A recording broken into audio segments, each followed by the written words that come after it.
Welcome back to the Panic Room, everyone, and to another tag video today. Today's tag is the book acquiring tag, and I was tagged by David Wiley. Thank you, David. This will be an interesting one because you guys know, I'm pretty sure by the time I post this, I have legit only done one book haul on my channel. And for those of you who don't know, the reason for that is because A, I'm a big fan of the library. It's free. And two, I am trying to pay off a student loan. Now, once that bad boy is gone, the bets are off. But really, guys, I am trying to pay off a student loan. So that is why you have not seen a ton as far as book purchasing on my channel. But David did tag me in this, and these are some pretty interesting prompts. So let's get started.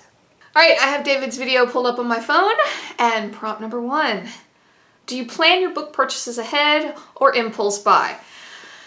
Well, I would have to say they're kind of planned. Some of them are planned for a shorter amount of time than others. How is that for a political answer? In this same video that David tagged me, he had a anthology. I think it was the Riesling anthology, and he said it had horror, fantasy, sci-fi poems in it. I have already added it to my Amazon wish list. Yeah, that will probably be happening quite soon, just because the cover was gorgeous and I loved it a lot. So, if that gives you any kind of indication as to how I approach things like this. Now, to temper that, if I cannot find a cheap used copy, it usually does get pushed down because I'm not going to pay a ton of money for a book, at least not right now. Prompt number 2, how do you decide what books to buy? Cost. I'm pretty sure David said this same thing in his video, but it's cost. It really is. I think that is one of the best things of Kindle books, for one, used books, for one. And David made a really good point in his video. He was talking about how like hardcover books can go for like $30 and $40.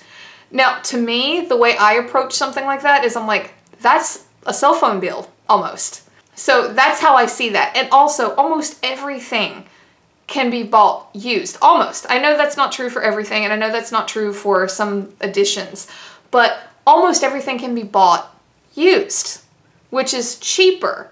And it's not like you're getting something less, really. You are getting the same story, you know?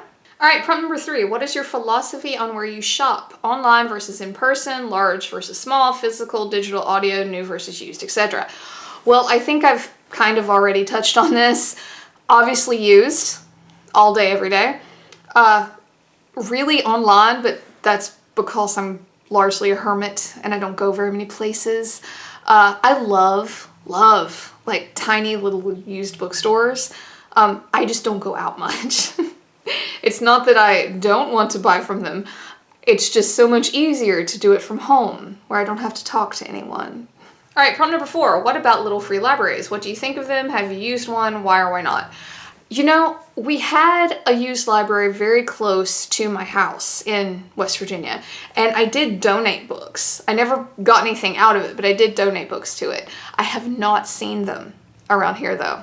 So, yeah, my experience with free libraries is very minimal. But I think they're great. I think they're wonderful. Really, anything that facilitates reading, I'm okay with, by and large. All right, prompt number 5. How do you feel after acquiring a book? Do you share, like in a book haul or a diary? Well, I've only ever done the one, but yes, absolutely I will share. I love sharing it with people who actually like the same kind of stuff I do. So yes, absolutely. I love watching book hauls. I love doing them myself, even though I've only done the one. And as far as how I feel, I'm going to take that like, you know, how do you feel after you get a book, no matter in what capacity? It's like Christmas. And to take that a step further, you know, if I get a book from a friend, you know, for whatever reason, I just feel incredibly lucky, you know, like, oh my gosh, that there are that many kind people in the world. I just feel really lucky every time. All right, prompt number 6. How do you feel looking at your books that haven't been read? Does it matter if it's currently a lot or a little amount? I don't care. If you guys have been around the Panic Room for any length of time, you know I don't really do TBRs because I don't feel guilty. You know, I I buy the books that I want to buy. I read the books that I want to read. These are here I have not read. There's some down there that I haven't read, but by and large, I have read 95% of the books in this room, and I'm okay with that. I don't see the point of having guilt about a book. There are so many other things in the world to be worried about. I'm not gonna have any guilt over something I have or have not read. I buy it because I want to buy it. I read it because I want to read it. That's kind of where I stand on that. And it makes me happy to see books, read or not. Prompt number 7, how do you decide what number of unread books is the right amount? I'm not sure what that means. What does it mean, the number of unread books? Does that mean like in your collection? That's what I'm going to take that as, because I go back to my previous answer. I don't care. I don't care if there's 5 unread or 500 unread. I'll get there.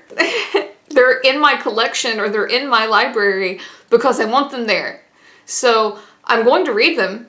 I'm really good about that. I'm really good about reading the books that I have, actually. You know, maybe if I wasn't, I would feel different, but yeah, I don't care. It doesn't bother me, like, in the slightest. All right, let's see, prompt number 8. Do you have a TBR game or process for reading them? Oh God, this is going downhill fast, isn't it, guys? No. My process is I read whatever the hell I feel like reading. If you send me a book, if you're an author and you send me a book, I'm usually so freaking excited that you sent it that I'll just read it right then. But yeah, I read whatever I want to read. It's a lot less stressful that way. All right, prompt number 9. Do you have a book buying problem? If so, what is the nature of it and can it be adjusted? No. God, I'm really starting to like nosedive in this tag, aren't I? No, I don't think I have a book buying problem. And even if I bought 1,000 books a year, I still don't think I would call it a problem.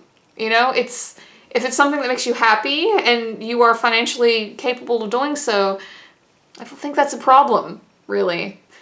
And if you like to go to the library and not buy books and enjoy them that way, that's okay too. Again, so many other things in the world to be worried about. Not gonna worry about that. And prompt number 10, the obligatory tag people. No. I do it if you want to do it. You know, there are a couple people that I think would do more justice to this than me, especially if you're the type of person that does things like TBRs. I think you would have a much better time with this. Probably more interesting answers. But yeah, if you want to do it, do it. And guys, prompt number 11, know you are awesome just as you are. Being a book lover is amazing, which I love that. I love that little ending there, and I couldn't agree with that little statement more. So guys, thank you for hanging out for another tag video. Please, if you enjoy this, like and subscribe. It would really help me out. And check out David Wiley's video, which I will have linked down below. But guys, thanks for hanging out, and until next time, bye for now.